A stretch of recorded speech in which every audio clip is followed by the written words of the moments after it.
तो हम लाइफ कहीं नहीं जी पाते, हम जीते ही नहीं है। I have seen people probably they have not lived life. वो आंखें लाल थी, बड़ी बड़ी थी, भरी हुई थी, पर वो रो नहीं रही थी। उस जवान ने फिर मेरी तरफ देखा तो then he said one line कि जो तुम बोलते हो काश दिल्ली में कोई ये बात सोचे। और एक एनकाउंटर में एक रात हमारे 7 जवान मारे जाते हैं जी। तो वो रात भर मैंने भी वो गोलियों की आवाज सुनी है।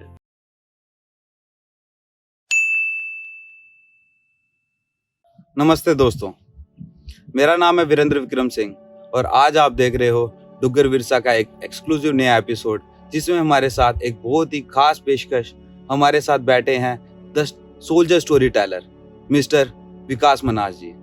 ही हेल्स फ्रॉम भदरवा और आज हमें मिले हैं जम्मू में और आज हम जानना चाहेंगे इनसे इनकी लाइफ के बारे में, इनकी जर्नी के बारे में। और जब भी मैं इनसे मिलता हूँ या जब भी मैं इनके बारे में पढ़ता हूँ तो दोस्तों मेरे अंदर से बहुत एक गूज़बम्प वाली फीलिंग आती है। वो मैं बताना चाहूँगा कि काफ़ी देर से मैं इनको देख रहा हूँ और मैं देखता हूँ कि किस पेन से, किस फील के साथ ये अपने मिशन को कैरी फॉरवर्ड कर रहे हैं। हाँ, तो आपको ज़्यादा बताने के लिए दोस्तों मैं ये भी बता दूँ कि सर पिछले 20 साल से अलग अलग मार्टिर फैमिली से मिल रहे हैं, उनके साथ जाते हैं, उनके साथ टाइम व्यतीत करते हैं, उनके दुख सुख को वो अपने साथ बांटते हैं, जिससे उन लोगों को भी बहुत सपोर्ट मिलती है। वो स्टोरीज हम जानते हैं उन लोगों की सर के थ्रू। तो सर मेरी नज़र में बहुत बड़ी कंट्रीब्यूशन दे रहे हैं सोसाइटी में। ऐसे काम दोस्तों बहुत ही कम लोग करते हैं कि अपना कीमती वक्त और एनर्जी निकाल के एक सोशल कॉज के लिए अपना टाइम दे रहे हो। तो सर के लिए मेरे दिल में बहुत रिस्पेक्ट है और इसी के साथ मैं आज शुरू करना चाहूँगा इस इंटरव्यू को। नमस्कार सर। नमस्कार सर, सबसे पहले तो मैं जब भी आपके बारे में जानता हूँ तो मैं हमेशा आपको जानता हूँ एज अ स्टोरी टेलर, जो मार्टिर्स की स्टोरी सुना रहे हैं बहुत फील के साथ। लेकिन सर आपके बारे में हम बहुत कम जानते हैं कि जैसे हमने आपके ही सोशल हैंडल पे देखा है, आपकी बहुत कम पोस्टिंग्स है अपने बारे में। तो सर सबसे पहले मैं आपके बारे में जानना चाहूँगा कि आपका बचपन कैसा था, आप कहाँ पैदा हुए, वहाँ के हालात कैसे थे, आज वहाँ के हालात कैसे और आज आपका नज़रिया कैसा है अपने बचपन को लेकर। चलो, अगर मैं कहूँ तो पहली बार किसी ने मुझसे ऐसा पूछा कि पर्सनल मेरे बारे में जानना चाहिए आपको। अभी आपने कहा कि मैं भदरवा को बिलोंग करता हूँ, तो मेरा जन्म भदरवा में ही हुआ था 1976, अगर मैं टू बी वेरी प्रिसाइज। और एक ऑन द लाइटर नोट अगर मैं बात करूँ तो मेरा जो गांव है विलेज नाल्ठी भदरवा में है। तो मैं मेरे गांव से पहला एक वो था जो एक हॉस्पिटल में पैदा हुआ था। उससे मेरे से पहले मेरे गांव में जितने भी लोग पैदा हुए तो वो सारे घर में ही पैदा हुए थे। So I was the first one जो हॉस्पिटल में पैदा हुआ था। और जब मैं 4 दिन का हुआ तो अब मेरी मदर को डिस्चार्ज करना था, उन्हें वापस हॉस्पिटल आना था। तो कहा जाता है कि हमारे गांव से बड़े सारे लोग पहले तो यही देखने आए थे कि हॉस्पिटल में कैसा बच्चा पैदा होता है। और फिर जो वो पालकी नहीं होती जिसमें दुल्हन को बिठा के ले जाते हैं, अब वहाँ पे तो गाड़ियाँ वगैरह शायद उस टाइम पे शायद नहीं थी। तो एक पालकी में बिठाया गया था मेरी मदर को। मैं खैर उनकी लैब में ही था और वो गांव वालों ने उठा के हम नाल्ठी आए थे। और एक फोटोग्राफ भी है हमारे घर में एक, वो जब वो गांव वाले बड़े सारे लोग आए हैं और नीचे पालकी पड़ी है, उसमें मेरी मदर बैठी है और मैं उसमें हूँ। तो ये चलो आपके माध्यम से आज ना जाने कितने लोगों को ये पता चलेगा कि I am the first one from my village to be born in hospital in Bhadarwa. तो बचपन मेरा फिर समझो भदरवा से ही शुरू हुआ।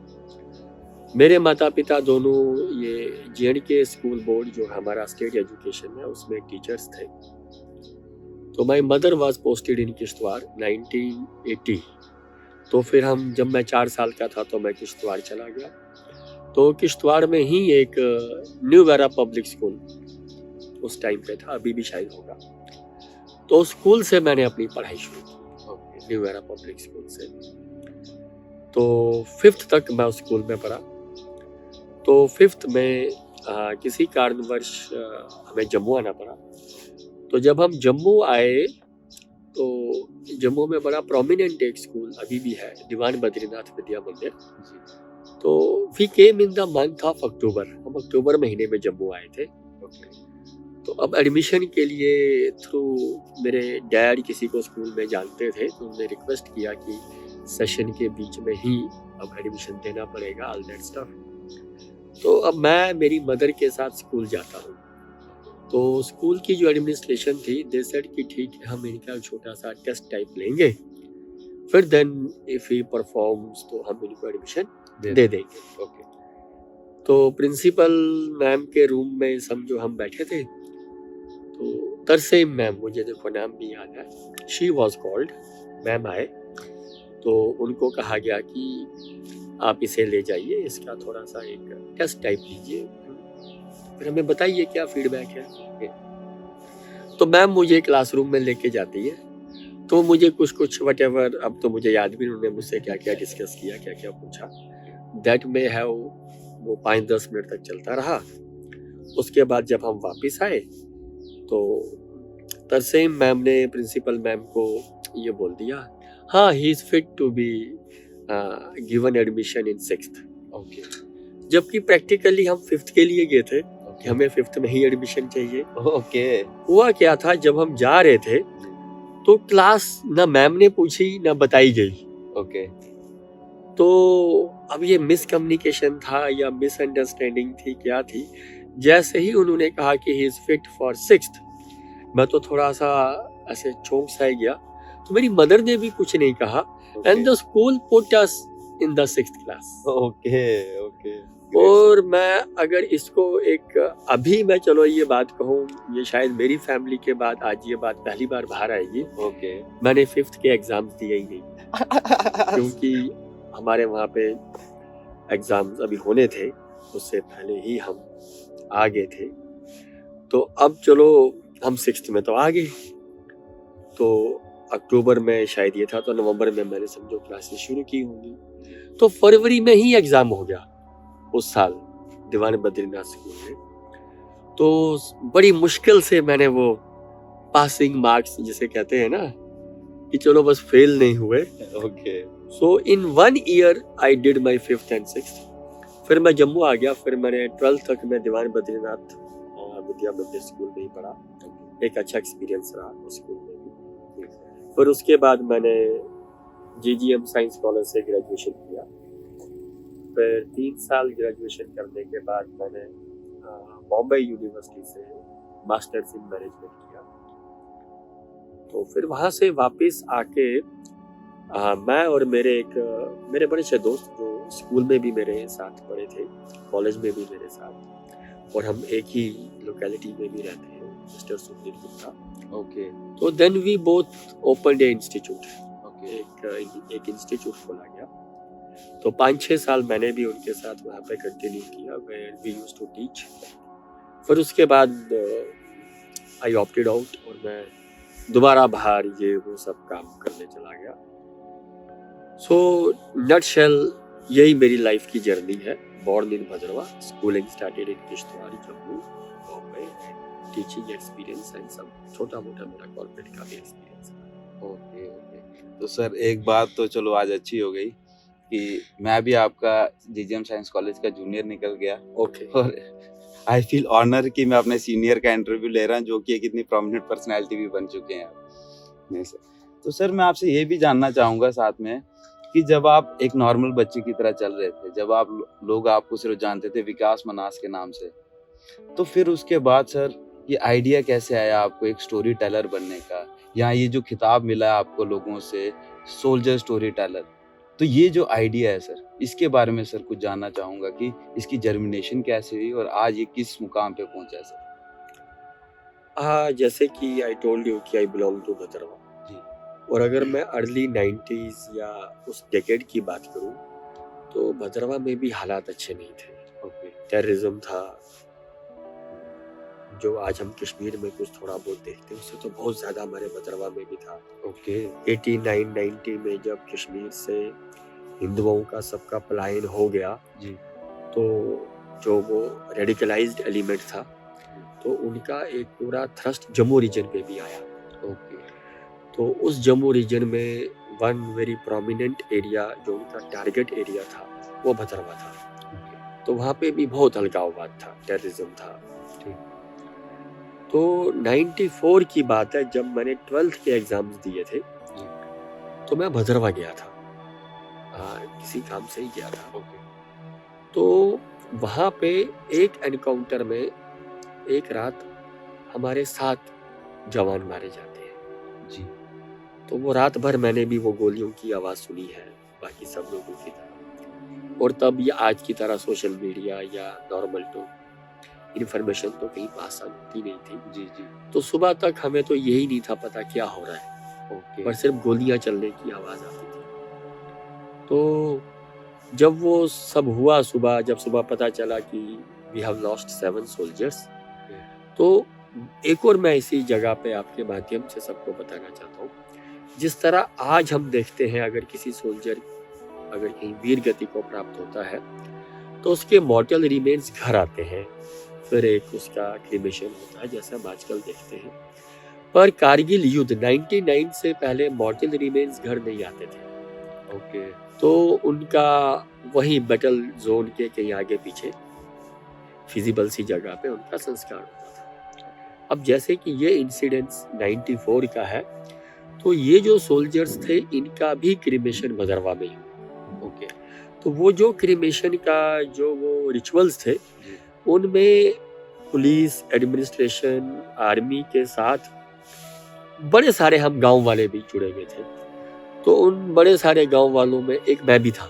तो I was also part of that cremation जो भद्रवा में 94 में, प्रोबेबली मई महीना था वो जब हुआ था।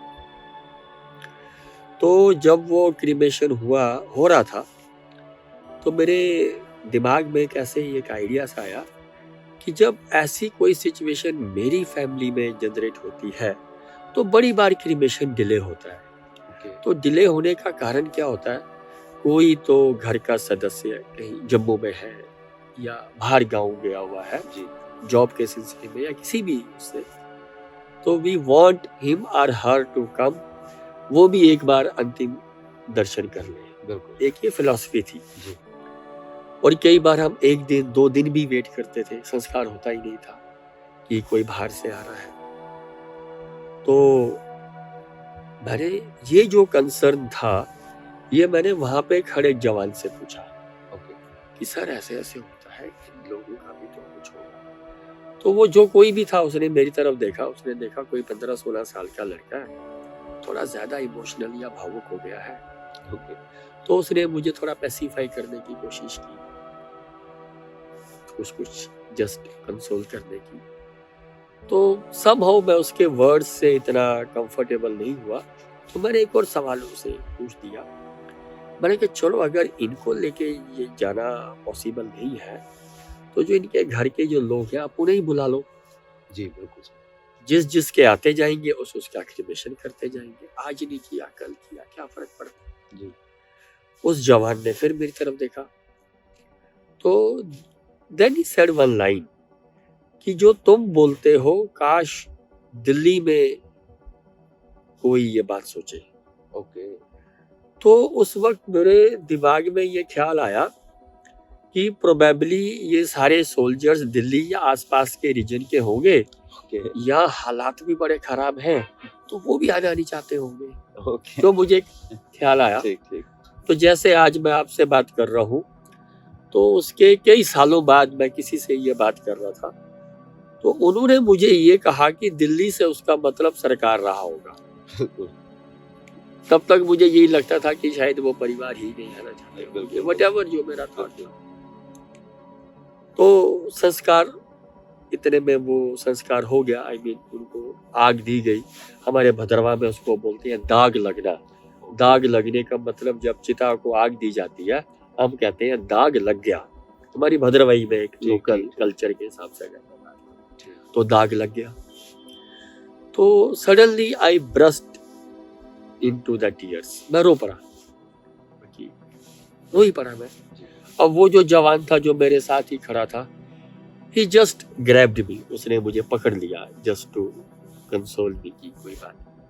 सो उस टाइम हम दोनों का आई कांटेक्ट हुआ, बड़े क्लोजली आई कांटेक्ट हुआ। तो मैं उसकी आंखों को, अगर मैं एक चीज कहूँ, अगर मैं एक बड़ा अच्छा आर्टिस्ट होता तो मैं अभी भी वो आंखें ड्रॉ कर सकता हूँ। Okay. मेरा कहने का तात्पर्य यह है कि मुझे वो आंखें अभी भी याद है, इतनी क्लैरिटी के अभी साथ भी आज मुझे याद है। समझ पा रहा हूँ, 95 की ये बात इट है। हैज सो मच इम्पैक्ट हाँ। On you. तो खैर मैं वो ड्रॉ तो कर ही नहीं पाऊंगा because of my drawing skills. Artistic skills या ड्राइंग स्किल्स जो आपने कहा, but I can still feel those eyes. वो आंखें लाल थी, बड़ी बड़ी थी, भरी हुई थी, पर वो रो नहीं रही थी। Probably he was in uniform with a weapon in the conflict zone. जिन लोगों ने रात को स्ट्राइक किया था वो अभी भी वैली में थे। They could strike again any time. But उसके वो साथी थे, वो उनके साथ उठता होगा, बैठता होगा, ट्रेन हुआ होगा, साथ में रहते थे। तो मैं तो उनको जानता भी तो नहीं था। So that day I learned a lesson of my life. Okay. Weeping is a luxury denied to many. रोना भी एक बहुत बड़ी बात है जो हर एक के नसीब में नहीं होती। Okay. I had that luxury that day to cry. He probably was not having that luxury. आप समझ गए? Yes. ये लाइफ का एक लेसन मैंने उससे सीखा। जैसे अगर कोई भी आदमी बोलता है कि यार वो रो रहा है, तो मैं कहता हूँ किस्मत वाला है, हर कोई तो बिल्कुल बिल्कुल बिल्कुल। तो दैट टाइम फिर जब हम क्रिमेशन ग्राउंड से वापस आ रहे थे घर तक, तो idea came to me, I should go to these 7 homes and tell them कि लास्ट में मैंने क्या देखा था या क्या हुआ था, क्योंकि The story of the end. Whatever I could narrate. तो उसके कुछ दिनों के बाद मैं जम्मू आया। जैसे कि मैं 12th के एग्जाम्स देके मैं गया था, मैंने जीजीएम साइंस कॉलेज में एडमिशन लिया। तो मैंने ये पुराने अखबार थोड़े उस डेट्स के थोड़े यहाँ वहाँ से ढूंढ लिए। तब जम्मू में 2-3 ही अखबार होते थे, Daily Excelsior, Kashmir Times, Punjab Kesari, बस, और ये और कुछ नहीं होता था। तो the news was in all the newspapers, पर न्यूज बस इतनी थी, soldiers ambushed, 7 killed, situation tense, reinforcement sent. जैसे एक जवान का नाम या एक यूनिट या उनका एड्रेस वगैरह या गांव का नाम, ऐसा कुछ भी नहीं था। और तब आज की तरह से आपके पास इंटरनेट की सुविधा भी नहीं थी कि चलो आप थोड़ा गूगल पे रिसर्च करो, थोड़ा ढूंढो, शायद कुछ ना कुछ बिल्कुल मिल ही जाए, ऐसा कुछ था ही नहीं। बिल्कुल। तो अब मेरे पास कोई जानकारी थी नहीं। मैंने अपना पार्ट फर्स्ट साइंस कॉलेज में पढ़ना शुरू किया, और उन दिनों में 94 में J&K के डिफरेंट पार्ट्स में कुछ ना कुछ गतिविधियां होती रहती थी, और अनफॉर्चुनेटली हमारी शहादतें भी होती रहती थी। तो जब भी मैं कभी न्यूज़ सुनता था कि मान लो आज पुंछ में कोई जवान मारा गया, या रामबन में कुछ हुआ, या कश्मीर में कहीं पे कुछ हुआ, तो मुझे फिर से वो याद आता था कि ऐसा ही कुछ हुआ होगा, जैसा मैंने देखा था ऐसा ही वहाँ पे भी संस्कार हुआ होगा, व्हाटएवर। बिल्कुल। तो मैं ये नहीं कहूँगा कि वो चीज़ मुझे हॉन्ट करती थी, बट मुझे थोड़ा डिस्टर्ब जरूर करती थी जब भी मैं न्यूज़पेपर पढ़ता था। नहीं अच्छा। तो this was the germination of this idea कि I should go and meet the families. लेकिन अगले 5 साल तक मैं सिर्फ पढ़ता ही रहा अखबारों में या टीवी पे थोड़ा बहुत सुनता रहा, मैं कहीं जा नहीं पाया, मैं किसी से मिल नहीं पाया। फिर 5 साल बाद 99 में कारगिल हुआ। जब 99 का कारगिल हुआ तो उसमें एक इलेक्ट्रॉनिक मीडिया बड़ा एक प्रोमिनेंटली उस वॉर को दिखा रहा बहुत था, रोल प्ले किया था उस हाँ। टाइम। तो अब मैं थोड़ा बड़ा भी था, मैं अपनी ग्रेजुएशन खत्म कर चुका था, तो मैं भी पूरे दिन बाकी लोगों की तरह टीवी ही देखता रहता था, क्या खबर है क्या नहीं है। ओके। और तब ये thanks to that prime minister bodies भी घर आनी शुरू हो गई थी, जी जी। टीवी वाले भी सब दिखा रहे हैं, पूरा इंडिया वही सब देख रहा है। तो उसमें पूरे हिंदुस्तान के साथ जम्मू के लड़कों ने भी बड़ा इम्पोर्टेंट रोल प्ले किया था कारगिल वॉर में। उसमें से अगर मैं छोटी सी एक बात कहूँ, जो टाइगर हिल्स की लड़ाई है जी, जो one of the most difficult and significant जो एक बैटल लड़ी Battle. गई है, जो 18 ग्रेनेडियर्स ने लड़ी अंडर उस टाइम के कर्नल कुशाल ठाकुर सर। तो जो लास्ट असॉल्ट हुआ था, final assault, Okay. That was led by havildar Madan Lal, वो भी जम्मू से थे। Okay. और सिचुएशन कुछ ऐसी क्रिएट हुई थी कि सिर्फ 7 ही लोग ऊपर जा पाए थे, बाकी नीचे रह गए थे। Okay. तो वो जो 7 लोग ऊपर गए थे उसमें से 5 लड़के जम्मू के थे। Okay. एक अगर मैं कहूँ तो दुग्गर प्रदेश के थे। जी, जी। कोइंसिडेंस था, लेड बाय हवलदार मदन लाल, वो भी जम्मू से ही थे, और 5 और भी जम्मू के ही थे। उसमें से एक तो एक यूपी से थे और एक शायद हरियाणा शायद कहीं से थे, जो ठीक। 7 ऊपर गए थे। और उस लड़ाई में अनफॉर्चुनेटली 7 में से 6 लड़के मारे गए थे। Okay. हवलदार मदन लाल टी भी अपनी वीर गति को वहीं प्राप्त हुए थे। Okay. और जो उसमें से एक ही जो बचे थे जिन्होंने सरवाइव किया था, वो है योगेंद्र सिंह यादव, जिन्हें बाद में परमवीर चक्र से सम्मानित किया गया था। वो उसी पलटन के थे। तो योगेंद्र सिंह यादव के साथ ही एक बिल्कुल 19 साल का एक लड़का जम्मू का भी था, ग्रेनेडियर उदयमान सिंह। Okay.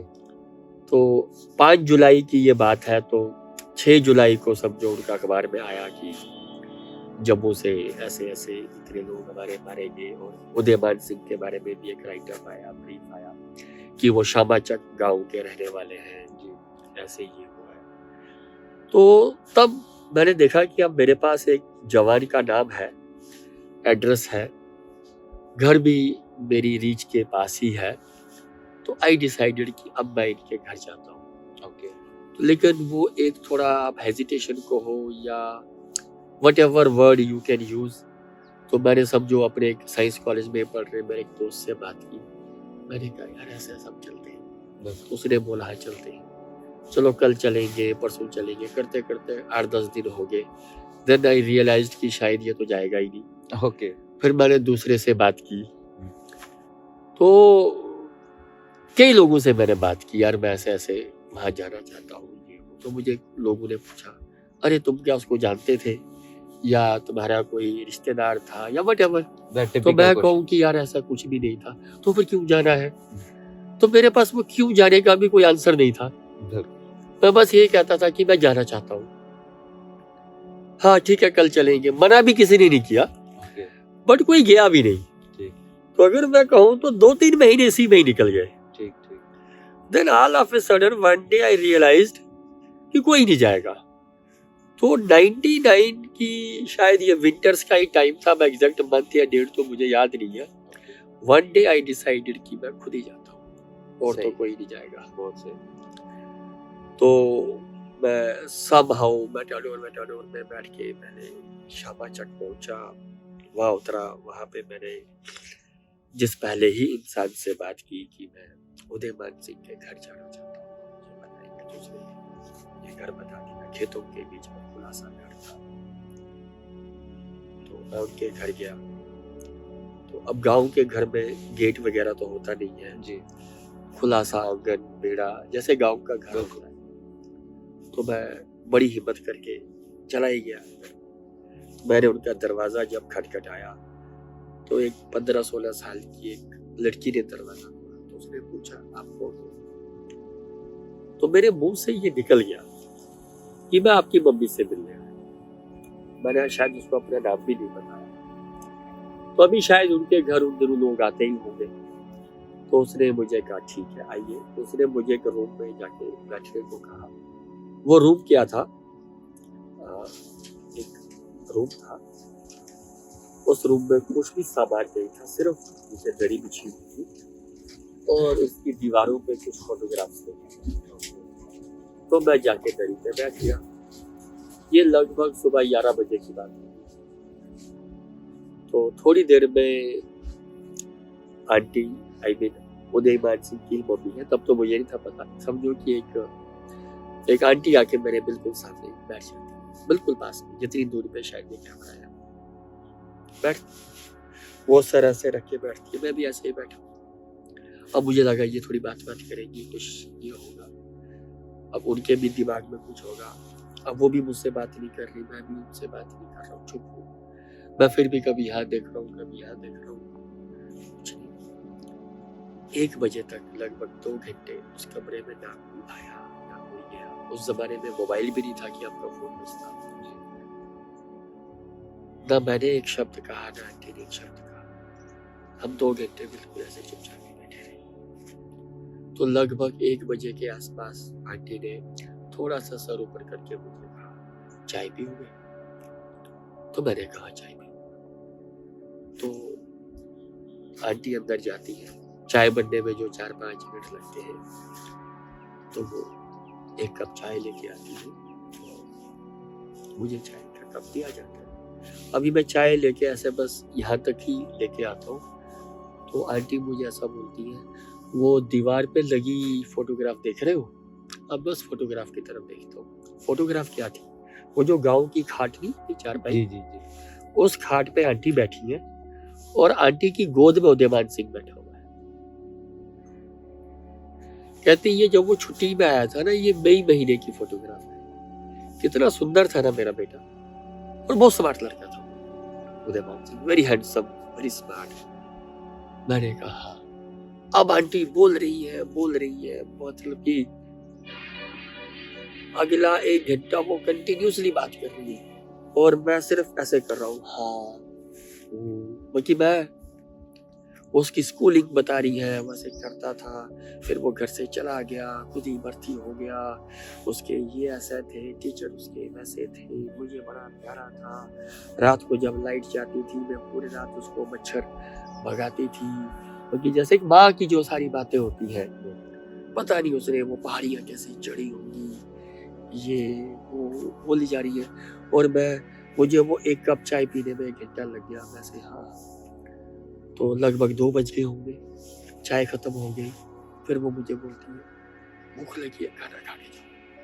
और मैं भूखा भी था ही, सुबह में काफी जल्दी से निकला था, तो मैंने बोल दिया हाँ खाना भी खाऊंगा। तो उन्होंने मुझे कहा खाना यहाँ नहीं खाएंगे, ये बड़ा एक ऑस्पिशियस सा रूम है, हम अंदर चलेंगे।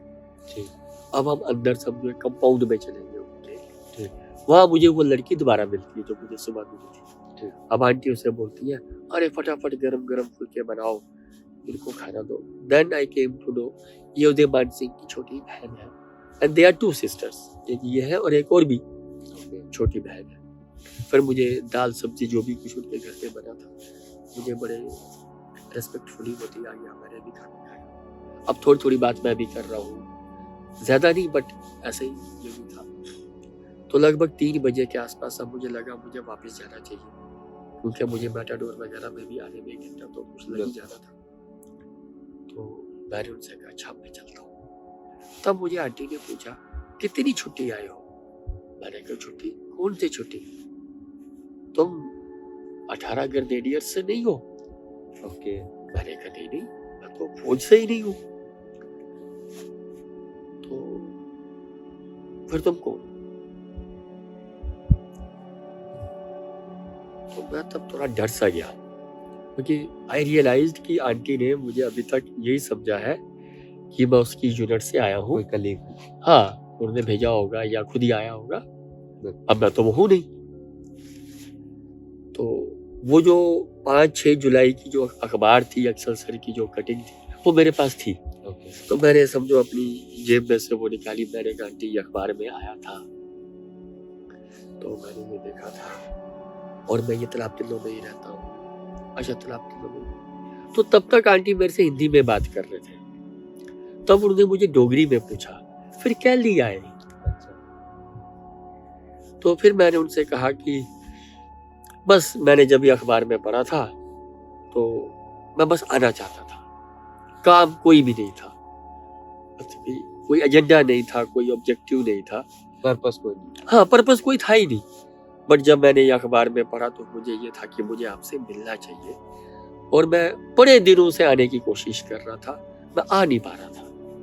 तो आज मैं बड़ी हिम्मत करके आया, और मेरा कोई इंटेंशन नहीं था और कोई पर्पस भी नहीं था, कुछ भी नहीं था बस।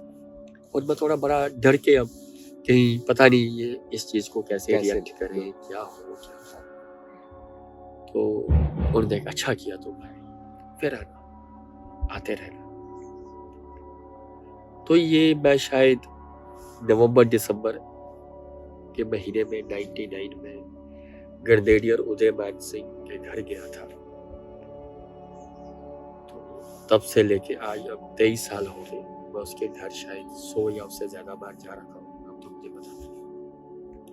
अब उन 2 लड़कियों की शादियां भी हो गई हैं, उनके भी आगे बच्चे 9th 10th बड़े बड़े हो गए हैं। ओके, सही। सो जो आपने मुझसे सवाल पूछा था, the germination of an idea and the execution of that idea, it was germinated in 1994, and the very first visit which happened, it was at the home of Brigadier Udayaman Singh, Sena Medal 18 Grenadiers, in the early winters of 19. This is the तो sir, जैसे आप पहली बार उदयमान सिंह जी के घर गए और life में आपने पहली बार ऐसा कुछ एक्सपीरियंस किया कि out of the way, out of the thought ऐसा कुछ सोच के कि अगर आप किसी को जानते हैं तो वहाँ पे आप अलग तरीके से जाते हैं, लेकिन जैसे आपने कहा कि एक रैंडम प्लेस पे जाना और एक एक्सपीरियंस करना एक बात को, तो उस रात को आपको नींद आई थी या उस रात को आपको कैसे थॉट्स आए थे सर? मैं ये जानना चाहूँगा कि आपको फर्स्ट एक्सपीरियंस के बाद। टू बी वेरी ऑनेस्ट, ये पहली बार मुझे सवाल पूछा गया। आज तक कई लोगों ने मुझसे बात की, बट कम से कम ये सवाल नहीं पूछा।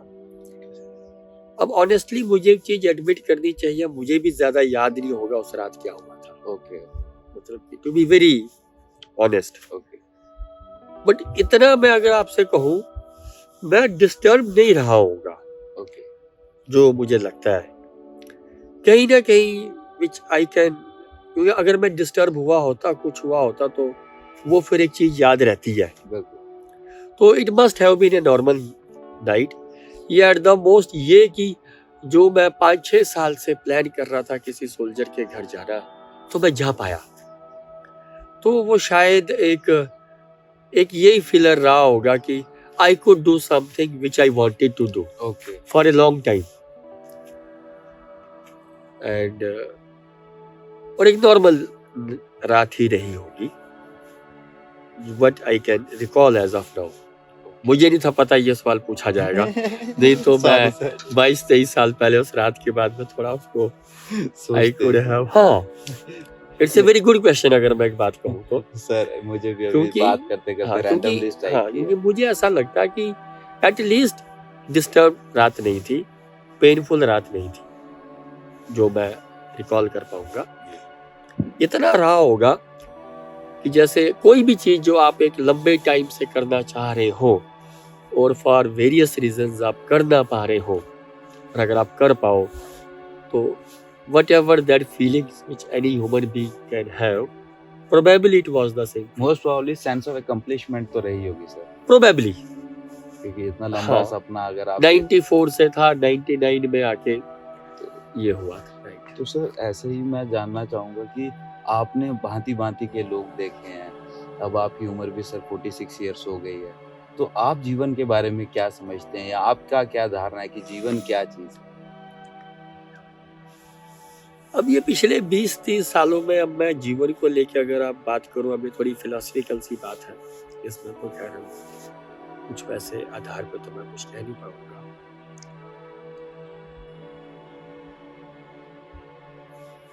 There is no settlement in life. Okay, जैसे अक्सर हम ये बात करते हैं ना, जैसे मैं अपनी ही बात करूं या शायद आपके साथ भी ऐसा हुआ होगा, अरे बस तू 10th पास कर ले, 10th ही बड़ी इंपॉर्टेंट होती है, फिर आदमी सेटल हो जाएगा, तो 10th अच्छे से कर ले।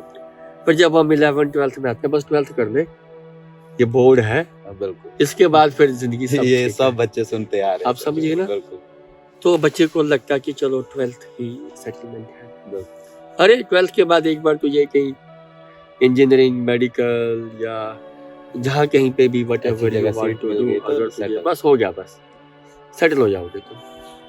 तो बच्चे इंजीनियरिंग भी करते हैं, आई मीन ग्रेजुएशन भी करते हैं वेरियस फील्ड्स। फिर उसके बाद होता है बस एक बार पीजी हो जाए ना, मास्टर्स वगैरह। बिल्कुल, या वो बच्चे जो ग्रेजुएशन के बाद ही कॉम्पिटिटिव की तैयारी करना शुरू करते हैं, बस एक बार ये कॉम्पिटिटिव एग्जाम एक बार क्वालिफाई हो जाए और मैं तब हम किसी सेटल हो जॉब में, या तो तब हम सबके लिए वो सेटलमेंट होता है। फिर वो भी सबका हो जाता है। बिल्कुल, फिर ये होता है कि चलो अब जॉब शॉब लग गई है, ये वो, अब बस शादी हो जाए तो बस फिर then life is all set. फिर एवरीवन गेट्स मैरिड, 99% लोग शादी भी कर लेते हैं एक उस टाइम पे। फिर ये होता है कि चलो अब एक बेबी भी हो जाए, जो मैंने देखा है। फिर चलो अब एक और बेबी हो जाए, अब समझ गए। फिर वो भी हो जाता है लोगों में। फिर ये होता है, फिर बच्चों की बात शुरू होती है, बस अब बच्चा एक बार बड़ा हो जाए। अब समझ गए ना। बिल्कुल बिल्कुल बिल्कुल। तो फिर वो एक प्रोसेस अब दोबारा शुरू करते हो। बिल्कुल। तो हम लाइफ कहीं नहीं जी पाते, हम जीते ही नहीं है। I have seen people probably they have not lived life. उन्होंने जिंदगी, मैं बड़ी बार ये सोचता हूँ इस आदमी ने किया ही क्या। It's wrong me to even think and perceive like that about any person, but मैं खुद ही सोचता हूँ व्हाट ही डिड। अरे ब्यूरोक्रेट भी बन गया, या आर्मी ऑफिसर बन गया, या बड़ा बिजनेसमैन बन गया, सारी उम्र तो काम ही करता रहा। Then one day all of a sudden we come to know कि ऐसा ही होता है। बिल्कुल बिल्कुल सर, यही है, ऑलमोस्ट यही है। तो देन और हर कोई कमाने में ही लगा है। बिल्कुल। जैसे एक हमारा एक व्हाट्सएप पे ग्रुप है मेरे, जिन सबके साथ मैंने पढ़ाई की थी, वो लोग अक्सर ये बातें करते हैं, अक्सर ये बातें होती हैं, अरे मैंने ये एक प्रॉपर्टी ले ली, मैंने ये कुछ खरीद लिया, जो सब मेरे साथ पढ़ते थे। बिल्कुल सर, मैं समझ पा रहा हूँ। तो मैं ये देखता हूँ मेरे पास तो कोई प्रॉपर्टी नहीं, मैंने आज तक कुछ नहीं खरीदा। बिल्कुल sir. I have not bought anything. मैं आज भी उसी घर में रहता हूँ which has been constructed by my father. My father is still, अगर मैं कहीं ना कहीं बोलूँ, is taking care of। जैसे बाकी लोग ऐसी बातें करते हैं मेरी क्लास के बच्चे कि अब मम्मी हमारे साथ रहती है, या पापा भी अब हमारे साथ रहते हैं। They talk like that, okay? कि अब मैं ये शिफ्ट हो गया, मैं पापा को भी साथ ले आते। तो जब अगर उसमें मेरी डिस्कशन में इनपुट आती है तो वैसे आती है, अरे मैं अभी भी पापा के साथ ही रह रहा हूँ। तो सही है ना सर। और नाउ आई एम मैरिड और मेरी वाइफ भी उन्हीं के साथ रह रही है। आप समझ रहे हो? ऐसे बिल्कुल। तो life is not about what you earn. जो मैंने जैसे अपने लाइफ को लेके पूछा, what I personally feel, how much you can spend time या money on the things which you wanted to do, बिल्कुल इज लाइफ। ओके, ठीक है सर, आप समझ गए? बिल्कुल बिल्कुल सर। और सर मैं इसी धारणा के साथ मैं भी इसी में बिलीव करता हूँ कि वक्त जो है इंसान का और एनर्जी जो है वो लिमिटेड है सर। बिल्कुल। वो हम ऐसे ही अगर हर जगह खर्च करते रहेंगे तो वो तो लिमिटेड है, तो हम अपना खजाना खर्च रहे हैं, तो हमें वो हमेशा ही सही जगह पे लगाना चाहिए। और मेरे लिए सही का मतलब है सर अध्यात्म, मेरा जो पर्सनल बिलीफ है, राइट, कि मैं स्पिरिचुअलिज्म में आगे बढ़ना चाहता हूँ। तो सर आप क्या अटेन करना चाहते हैं? जब आप at the end of the day आपको मन को शांति तो डेफिनेटली मिलती होगी जब आप ऐसे किसी भी अचीवमेंट को करते हैं, हासिल करते हैं, या आप ऐसी किसी स्टोरी को जानते हैं, एक नए एक्सपीरियंस को पाते हैं लाइफ में। लेकिन आप मतलब अल्टीमेटली आप क्या चाहते हैं कि जब आप 70 साल के हो या 80 साल के हो, आप पीछे अपनी लाइफ को देखें, आप कैसी एक इमेज अपनी छोड़ना चाहते हो, कैसी छाप छोड़ना चाहते हो अपने विजन से, अपने आइडिया से और अपने इस मिशन से? हाँ देखो, अगर मैं अपनी बात करूँ, वन, मुझे कुछ अचीव नहीं करना। There is no sense of achievement या target of achievement which I have. It's just to reach out to the people, meet them, be with them and know about them. शुरुआत ऐसे ही हुई थी। फिर मैंने जब उनकी कहानियाँ सुननी शुरू की, उनके बात करना शुरू की, तो शुरू में मैं जैसे अपने दोस्तों को ही सुना, अरे ये ऐसा था, ये वैसा था, ऐसा था। फिर थोड़ा मैं बड़ा हुआ तो कोई 10 साल के बाद मेरी जर्नी पे सोशल मीडिया आया। अब मैं उस पर लिखने लगा थोड़ा थोड़ा, अब मैं थोड़ा ज्यादा लोगों को बताने लग पाया। फिर थोड़ा और मैं आगे गया तो कुछ लोगों ने मुझे जैसे अपने स्कूल में बुला लिया, जैसे कोई आप मेरे पहचान के, अरे मेरे स्कूल के बच्चों से तुम्हें बात करना। फिर किसी कॉलेज वाले ने बुला लिया। अब पिछले 5 सालों में या 10 सालों में सोशल मीडिया का इतना ज़्यादा इन्फ्लुएंस या इम्पैक्ट हो गया कि अब मेरी रीच बहुत बढ़ गई। अब अगर मैं कोई चीज़ पोस्ट करता हूँ तो वो ज़्यादा लोगों को पता चलता है। तो मेरा ये एक जो आपने कहा ना, what I should be looked behind या what I should be that, मेरा ये मानना है कि जो एक सोल्जर होता है ना, वो बाकी सब लोगों के लिए बड़ा इम्पोर्टेंट होता है जी।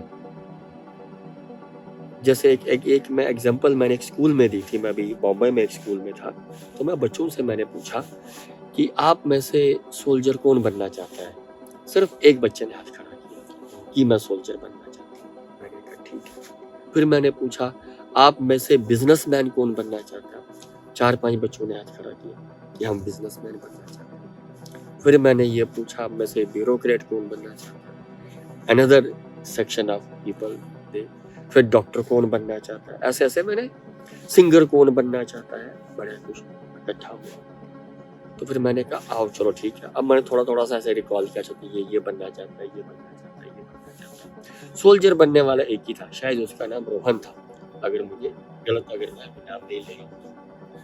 तो मैंने कहा आपको पता है एक बार बॉम्बे पे अटैक हुआ था ताजमहल होटल पे, ये हुआ ऐसा। वो कहते हैं यस। तो मैंने कहा मान लो वो सिचुएशन आज होती है, जस्ट इमेजिन। या हम ये मान के चलते हैं जो आप सारे बनना चाहते हो आप बन चुके थे 2008 में। हम ऐसी सिचुएशन मान लें। बच्चे बॉम्बे के बड़े शार्प थे, कहते हैं यस। मैंने कहा उस टाइम पे क्या हुआ जब अटैक हुआ। अब इंडिया का मोस्ट प्रोमिनेंट सिंगर्स का बॉम्बे में ही रहते हैं ना, बिल्कुल। जैसे Lata Mangeshkar, that time she was alive. तो Lata Mangeshkar was not on the road to save the people. बिल्कुल। शी वाज थिंकिंग कि बिल्कुल sir, she was not on the road. फिर मैंने कहा सबसे टॉप बिजनेसमैन इंडिया के कौन, रतन टाटा, वो भी बॉम्बे में ही। देखो आप you want to become a businessman, तो रतन टाटा ही वाज, वो बस ये देख रहे थे कि यार मेरे होटल पे हमला हुआ है, मेरे एम्प्लॉय सेफ है कि नहीं है, वो सब कुछ थे। And he must be calling police people, क्या हो रहा है क्या नहीं हो रहा। बाकी businessman was not there to defend the people. फिर मैंने कहा आप जैसे वकील बनना चाहते हो, बॉम्बे में टॉप के जो वकील थे कोई भी सड़क पे नहीं था, एवरीवन वाज रशिंग होम कि मैं घर पहुंचूं, अपने आप को सेव करूं, अपनी फैमिली को सेफ गार्ड करूं। मैंने कहा सही था ना, बिल्कुल। कहते हैं यस। फिर मैंने कहा चलो कोई film star, was any film star that time on the road कि I am a superstar Amitabh Bachchan, I will handle it, no worries, was he there? मैंने कहा वो भी नहीं थे, जबकि हमने उनका सिक्योरिटी और ज्यादा बढ़ा दिया होगा उनके घर के आसपास। या जो हमारे और फिल्म स्टार्स हैं जो फिल्मों में बड़ा कुछ करते हैं, बट दैट टाइम जो भी सड़क पे होगा they must be coming inside, वैसा ही हुआ होगा। वो कहते हैं यस। मैंने कोई भी अपनी फील्ड का जो टॉपर था, इवन सचिन तेंदुलकर, वो भी बॉम्बे में ही रहते हैं। Did he said, I am the best batsman in the world. Let me come out with my cricket bat. I will see. Did he said that? No. He must also be praying, hey God, सबको बचाना, save करना, ये सब कुछ था। मैंने कहा that time, when police was not even able to handle the situation here, army was called. Indian army was called. और इंडियन आर्मी ने डिसाइड किया कि हम अपने एनएसजी के कमांडोज को इस मिशन पे डिप्लॉय करेंगे। And that NSG people they were that time based in Gurgaon, Delhi के पास। तो वहां से एक टीम आती है led by major Sandeep Unnikrishnan. मैंने कहा young officer 27 years of age. तो बाकी उस वक्त लोग बॉम्बे से भाग रहे थे to save themselves. He was coming towards Bombay from Delhi to save Bombay. Yes. जिसे कोई जानता ही नहीं था। बिल्कुल। एक आम छोटा सा लड़का। बिल्कुल। मेजर संदीप उनीकृष्णन और उसके साथी देवर तैयार हो गए हैं, चलो जल्दी से बॉम्बे चलो। बाकी सब भाग रहे हैं, छुप रहे हैं। He is coming. He came. उसके और उसके साथियों ने दो दिन में सारी सिचुएशन को नॉर्मलाइज किया, न्यूट्रलाइज किया, कसाब को जिंदा पकड़ा, बाकी लोगों को मार दिया। अनफॉर्चुनेटली उसमें संदीप उनीकृष्णन भी, उन्हें भी गोली लगी उस बाकी लोगों को बचाने में। And he made his ultimate sacrifice. तो अगर संदीप उन्नीकृष्णन भी चलो नहीं आता अगर, तो क्या होता? हम आज होते ही नहीं, हम आज कोई भी नहीं होता। Those people they were on killing स्प्री ना, वो तो मार ही रहे हैं। बिल्कुल। तो when the tough time comes, even the best of the singer we had that time in Bombay, the best of the batsmen of the world we had in Bombay, most prominent businessman, one of the biggest in the world, Ratan Tata, he was in Bombay. Yes. All the top film stars, yes, they were in Bombay, but no one was there to safeguard themselves or the Bombay. It was Major Sandeep Unnikrishnan and his team. तो अब ये जो रोहन है, only he wants to become that savior. मैंने रोहन को stage पे बुलाया जहाँ से मैं बात कर रहा था। मैंने कहा देखो, now you wants to be a singer, तो तुम एक अच्छी सिंगर तभी बन सकती हो अगर रोहन एक अच्छा अफसर बनेगा। बिल्कुल। और तुम बिजनेसमैन बनना चाहते हो, तुम तभी बिजनेस सक्सेसफुली कर पाओगे अगर रोहन अच्छा ऑफिसर होगा। तो आप सब अपने अपने फील्ड में बहुत अच्छा करो, उसके लिए रोहन का अच्छा करना बड़ा जरूरी है। See the importance of him. तो अब बच्चों को वो थोड़ा एक वैसे रियलाइजेशन टाइप हुआ, the importance of a soldier. फिर मैंने उस कहानी को खत्म करके मैंने उनसे पूछा कि अब कोई है और भी जो रोहन की तरह सोल्जर बनना चाहे? Half the class raised the hand कि no we want to be a soldier. हर बच्चा जिंदगी में अच्छा करना चाहता है ना। बिल्कुल। बट हमें सोल्जर कभी दिखता ही नहीं था। बिल्कुल। तो जब मैंने ये कहानियां सुननी शुरू की, लोगों की जाननी शुरू की, उनकी सैक्रिफाइसेस को समझना शुरू किया, देन आई थॉट कि it should be told to the people. लोगों को ये बताई जानी चाहिए। तो जो आप मैं जो अपने बारे में ये सोचता हूँ कि the day I finally say good bye to you all, तो I should have narrated lot of stories, I should have created a ecosystem of story narration, I should have created more people like this जो इनके घर जा रहे हैं और soldiers की कहानियां रेस्ट ऑफ द इंडिया को रोज सुना रही हैं। बस that's what I sir for myself. इसी चीज को जब मैं सुन रहा था और मेरे अंदर फील ही एक अलग से आ रही थी नेशनलिज्म की। मतलब ऐसे हमारे पास ऐसी बातें हैं नहीं सर। अब जो यूजुअली लोग हैं वो चीज़ों में बहुत ज़्यादा फोकस्ड हो गए हैं, लाइक पैसे में बहुत ज़्यादा फोकस्ड हो गए हैं, अपने कैरियर को लेके या इन चीज़ों में जो सर लिमिटेड एस्पेक्ट तक मतलब हमें हेल्प करती हैं, उनमें इतने ज़्यादा फोकस हो गए हैं कि वो बाकी चीज़ों जो चीज़ें इंपॉर्टेंट है, लाइक एक नेशन को स्ट्रांग रखने के लिए, मतलब एक साथ यूनाइट रखने के लिए हमें एक स्ट्रांग आर्मी का सपोर्ट सिस्टम भी चाहिए सर, क्योंकि वो हर जगह एक डिफेंस मैकेनिज्म बहुत ज़रूरी है।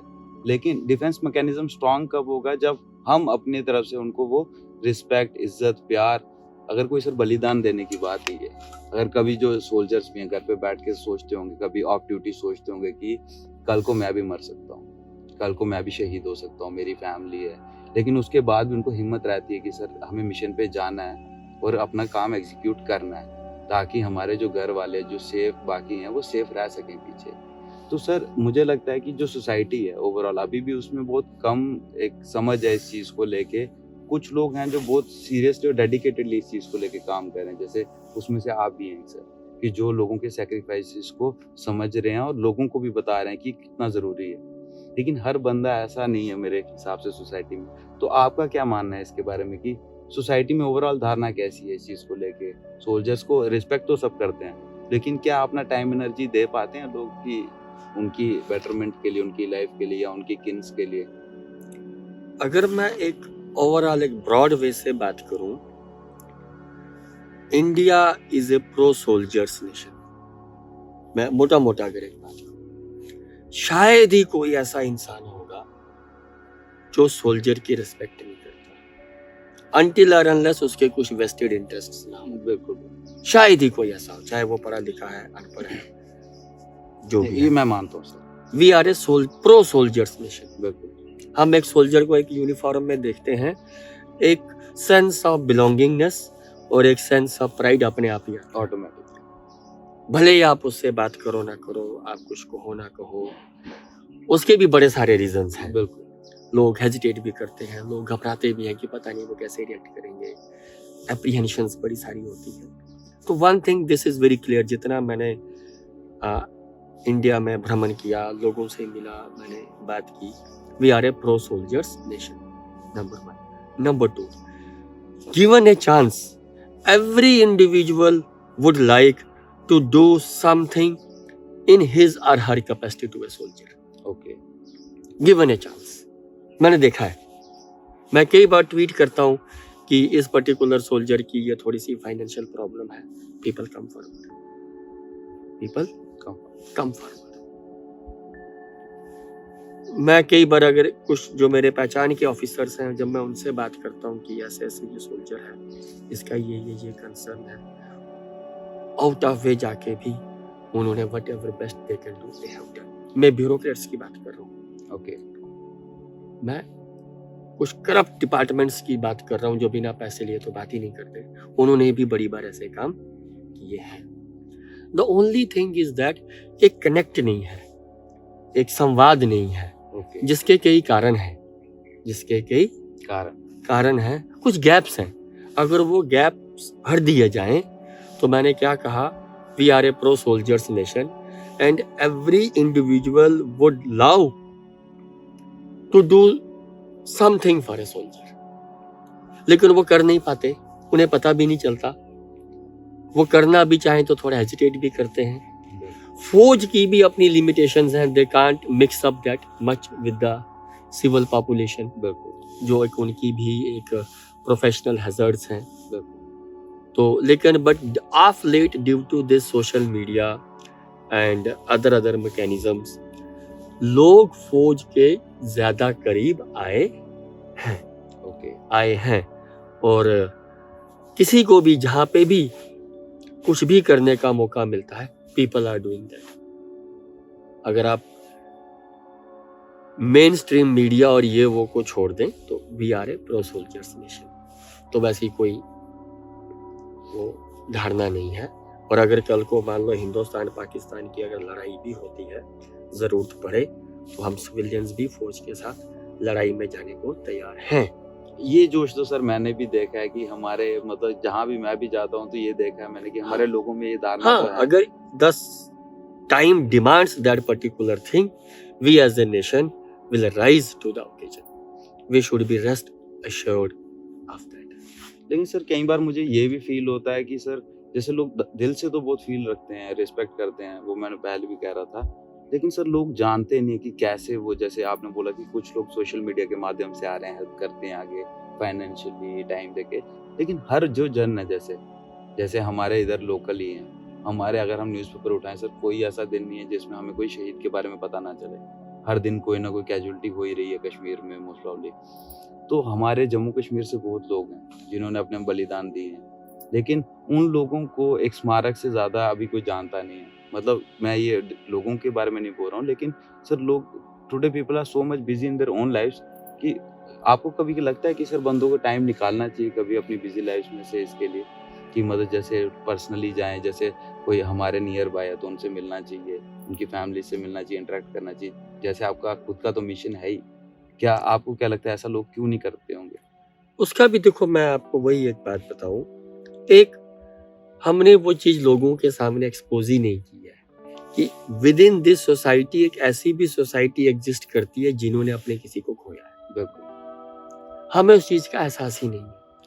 अब जिस चीज का मान लो मुझे पता ही ना हो तो मैं वो करूंगा ही नहीं ना। बिल्कुल। तो वही जो मैंने कहा, due to social media specially this awareness is growing. जैसे आज ये हमारा जो एक संवाद हो रहा है, ये देख के भी ज्यादा ना सही 5 लोग कुछ ना कुछ करना शुरू कर देंगे। बिल्कुल। तो ये धीरे धीरे नंबर ग्रो कर रहा है और एक वो ह्यूमन टेंडेंसी होती है जो बाकी लोग कर रहे हो, हम भी कुछ वैसा करना चाहते हैं। Okay, it's a human tendency, एक ह्यूमन नेचर है ये। तो जब मान लो आप कुछ करेंगे, आपको देख के एक आपका कोई दोस्त होगा, वो आपसे इंस्पायर होगा, उससे कोई और होगा, it will take time, it will take some time and I am very optimistic कि I will see that time जब ये ज्यादा इवॉल्व हो चुका होगा। नहीं सर, ये कल्चर मुझे भी लगता है कि इवॉल्व होना चाहिए। एक ऐसा सेंस ऑफ ब्रदरहुड हर एक में रहना चाहिए राइट कि कहीं पे भी हो रहा है कोई भी सिचुएशन, हम एक दूसरे के साथ खड़े हैं। बिल्कुल क्योंकि जैसे से हम फाइनेंशियली और बाकी चीज़ों में तो आगे बढ़ रहे हैं एज ए नेशन, इन चीज़ों में भी सर, ब्रदरहुड में भी हमें आगे बढ़ना चाहिए। राइट एग्री तो वैसे ही सर, आज जैसे आपने इतना अपना अपना वक्त दिया है अपने लोगों को, तो आप अभी इतने लाइफ आपने काट ली है, 45 ईयर्स ऑन दिस अर्थ, तो आप सर क्या समझते हैं कि आपके लाइफ के सबसे बड़े लेसन्स क्या होंगे जो आप मतलब जनता को भी बताना चाहो कि वो समझ जाएं या उनकी लाइफ में उससे कुछ हेल्प हो सके? मैंने वही एक फिलोसफिकल सी लाइन पहले भी कही थी कि don't count how much you have earned, okay, count how much you have spent on what you wanted to do. Life को थोड़ा वैसा मीनिंगफुल बनाओ। दूसरा, मेरी एक पर्सनल थॉट प्रोसेस है। जैसे कई लोग मुझे ऐसे पूछते हैं तुम्हारे घर में सब ठीक है, जैसे किसी के भी पास जाओ घर में सब ठीक है, मैं कहता हूँ हाँ घर में सब ठीक है, सब ठीक है तभी तो मैं आ पा रहा हूँ। बिल्कुल मान लो अगर घर में कोई समस्या हो तो मैं निकल नहीं पाऊंगा। बिल्कुल। तो एक थॉट मुझे ऐसे आया, एक मुझे ख्याल ये आया कि भगवान को ना हर एक को कुछ ना कुछ प्रॉब्लम्स और सिचुएशंस देनी है हैंडल करने को, देनी है, जिसके लिए आपका ह्यूमन बर्थ होता है। जिस अगर हम हिंदू फिलॉसफी के हिसाब से भी बात करें, आपको कुछ कर्म अपने सुधारने होते हैं। हम कर्मास पे ही बिलीव करते हैं, हमारे पास्ट एक्शंस के बेस पे हमारा जन्म होता है एंड हम अपने आप को इवॉल्व करते हैं। ये जो हमारी सारी थ्योरी है। तो मैंने एक दिन ऐसा सोचा, जो मुझे ऐसा लगा कि भगवान पता क्या करता है, वो हर एक को जब जमीन पे भेजता है, चलो आप बचपन में तो सारे खुश होते हैं, आपको किसी चीज का कुछ तो होता नहीं है, खाना भी कोई आपको खिलाता है, पानी भी कोई पिलाता है, यू आर नॉट वरीड। फिर ऊपर आप बड़े होते जाते हो तो आपके अपने प्रॉब्लम्स और इश्यूज आने शुरू हो जाते हैं, आप उनमें उलझ जाते हो। तो मेरा ये मानना है, अगर आप दूसरों के प्रॉब्लम्स और इश्यूज में अपने आप को इन्वॉल्व करना शुरू कर दो, आपके अपने नहीं होंगे। हाँ, मैं भी इसमें बिलीव करता हूँ। आप समझ गए? हाँ, बिल्कुल। क्योंकि ऊपर वाले ने, भगवान ने मुझे किसी न किसी सिचुएशन में डालना है। बिल्कुल। जब मैंने अपने आप को खुद ही कहीं पे डाल दिया, अच्छा वो तो डला हुआ है, हाँ, अब इसे क्यों डालना है? बिल्कुल। You are getting it? बिल्कुल सर। अब अगर मेरी लाइफ बिल्कुल अच्छी है ना, आई एम नॉट बॉदर्ड दुनिया में क्या हो रहा है, फिर then the god is forced to create a situation in my own life so that I work on that. बिल्कुल सर। अब मेरी बात समझ गए? बिल्कुल सर, समझ पा रहा हूँ। तो सबको मैं यही कहूंगा कि अगर हम चाहते हैं कि हमारे जीवन में कोई प्रॉब्लम ना आए, कोई विपदा ना आए, हम बाकी लोगों की समस्याओं को अपना समझ के whatever best we can do, if we start doing that, तो शायद पर्सनली मेरी अपनी कोई प्रॉब्लम्स नहीं आएगी। So this is a philosophy which I believe and pursue. तो सर, मैं एक लास्ट सवाल जिससे मैं ये इंटरव्यू खत्म करना चाहूंगा कि सर, आपने इतनी फैमिली से मिले हो, those who are disturbed, those who have been victims of deaths, तो सर इन सब को देखने के बाद आज क्या आप डेथ के बारे में, पहले तो आपका क्या विचार है, और क्या आज भी आपको उससे डर लगता है मौत के बारे में सोच के? देखो, अगर मैं डेथ की बात करूं तो इनिशियली जैसे हम सब लोग डेथ को परसीव करते हैं, सोचते हैं, मैं भी वैसा ही था, just like any other human being, एक नॉर्मल एवरेज ह्यूमन बीइंग की अगर मैं बात करूं कि एक दिन तो जाना ही है, चलो जाना ही है, इसमें तो कोई दो राय है नहीं। तो मैं इस चीज को इस तरह रिलेट करता हूँ। अभी थोड़े दिन पहले मेरे पिताजी थोड़े से बीमार हुए, all of a sudden we had some financially, हमें थोड़ा एक्सपेंडिचर हो गया उनके ट्रीटमेंट में। ठीक, तो my dad is a pensioner, he has all the money everything, तो नथिंग वाज वरीड, ये सब था। बट जैसे unexpected he was completely fit और हमें थोड़े से पैसे खर्च हो गए। ठीक है, कुछ कंसर्न नहीं था, इशू नहीं था। तो उन्हीं दिनों में एक दिन मैं सुबह पता नहीं कहाँ जा रहा था, तो मेरे दिमाग में ये ख्याल आया कि अगर ऐसी सिचुएशन मेरी लाइफ में आ गई, व्हाट विल आई डू? इस एज में मेरे पास तो पैसा ही नहीं है, मैं तो कुछ किया ही नहीं, बिल्कुल, आई विल बी स्टक। और dad has his pension and he has his savings. अब मैं कार चला रहा हूँ और ये सोच रहा हूँ फॉर नेक्स्ट 15 मिनट्स मैं बड़ा परेशान रहा, ये तो बड़ा इशू, अब मुझे हेल्थ इंश्योरेंस लेना चाहिए, उसे घर मिलेगा, मुझे इतना देना पड़ेगा, जैसे आप समझ रहे हो ना। Sir calculative mind. हाँ, या मुझे थोड़ा अब काम भी करना ज़्यादा चाहिए, why should now start saving also. बुढ़ापे के लिए कोई प्रॉपर्टी भी होनी चाहिए जहाँ से कोई रेंट, आप समझिए ना। समझ रहा हूँ सर मैं वो किस सब scenario सब सब आना शुरू हो, it started coming, and those 15-20 minutes जो भी था, मैं काफ़ी परेशान था। ये मैं रिसेंटली की आपकी बात कर रहा हूँ, very intense worried I was, जो कि मैं जनरली लाइफ में होता नहीं हूँ। जब ये सब चल रहा था तो all of a sudden a thought came to my mind कि देखो, मान लो ये सिचुएशन आई गई मेरी लाइफ में, आई गई, अगर मैं अपना इलाज नहीं करवा पाया तो I will phase out fast, यही होगा ना।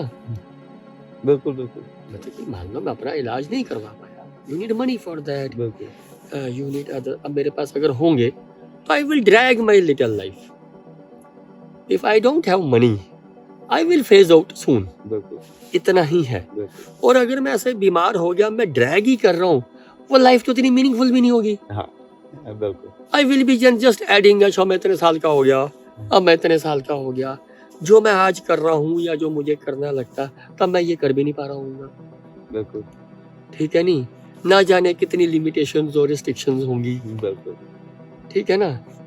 तो why I should earn money and save money just to drag it.